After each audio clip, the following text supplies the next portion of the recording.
Good morning, comic book fans. Welcome back to Comics in 5 Minutes. I am your ever-loving Shorty. Today we're going to look at Sister Imperator, and this is one that's to do with the Ghost franchise, and I'm sure you're all really looking forward to this, because when I was late teens, early 20s, the Ghost comic book was hugely popular. I've not seen anything about it. Wait, hang on, no, it's the band. Now, don't get me wrong, I'm aware of the band. I don't know as much about the lore as I do vaguely about the comic book Ghost, which is not at all connected. But musically, it didn't really do anything for me. I'm into quite heavy metal, and some of my mates, when Ghost started out, were like, oh, you should totally check this out. It does heavy metal stuff, but with like a groovy, funky kind of vibe to it. And I'm into that kind of thing, so I listened to it, and it turns out it's not really that heavy at all. And I was like, yeah, cool.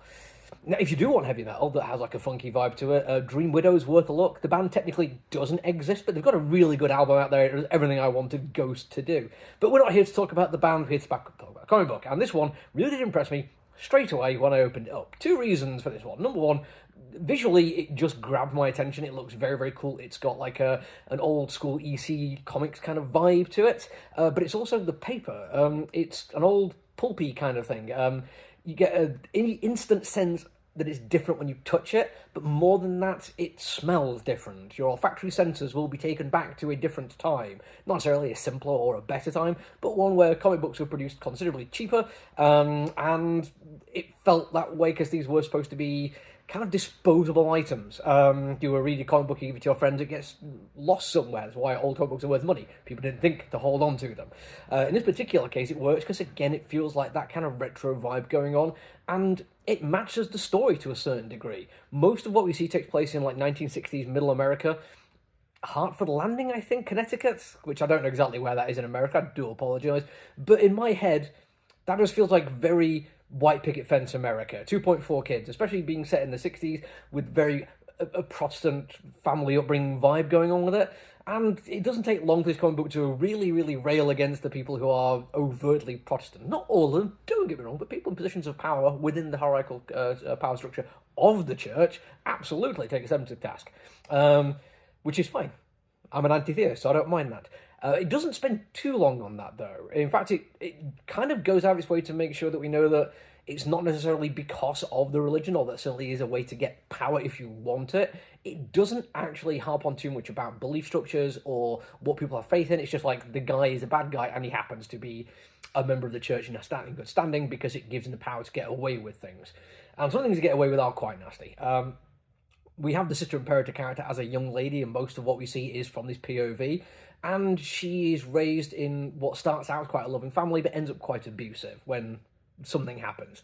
And I don't want to spoil too much in case people are looking to read this one clean, but one thing I will say is the abuse you see is not graphic, it's not sensationalized, it's not lurid, it's not anything which is going to get anyone excited. Most of it is, in fact, psychological and verbal. When we do get physical stuff, it seems to mostly happen off-panel, which is good.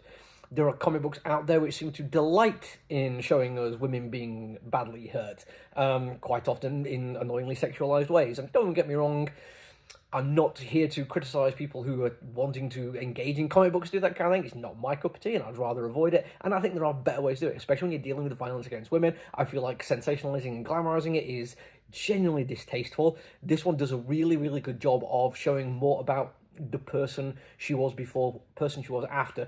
And yes, it did change her, but it also showed the length she's willing to go to escape and to find joy again, which is really kind of cool. And another thing it does really quite well is the ending. Now, like I said, it's kind of an EC Comics vibe going off it, and it does have a little bit of a morality play vibe, which I really, really like, but it doesn't wrap it all quite nicely. This is a multi-part comic, I think 4 issues altogether. And when it ends, it pretty much looks to the camera, as it were, and says, I bet you can't wait to find out what happens next. Well, just you wait and see. And it feels almost threatening, and I like that. Like, it understands that it's going to carry on going to dark places, and it's going to hold our hand and drag us there, even if we don't necessarily want to go. And it left an awful lot of threads hanging. Very, very good first issue in terms of how it got me engaged and how much I want to carry on reading it. Artwork-wise, brilliant. It's not quite as scratchy as I thought it was going to be. A lot more clean lines to it, but I'm okay with that in this vibe. I mean, like I say, the 1960s American thing, I think the clean lines, the bouffant hair, the outfits, all very much of its time. It does everything it needs to with the art, and it adds to the sense of the story. And unlike some of the comic books I've read, which are tied into heavy metal bands, this one feels like it works absolutely on its own and is not just working, but an excellent book. I genuinely do want to find out what happens next.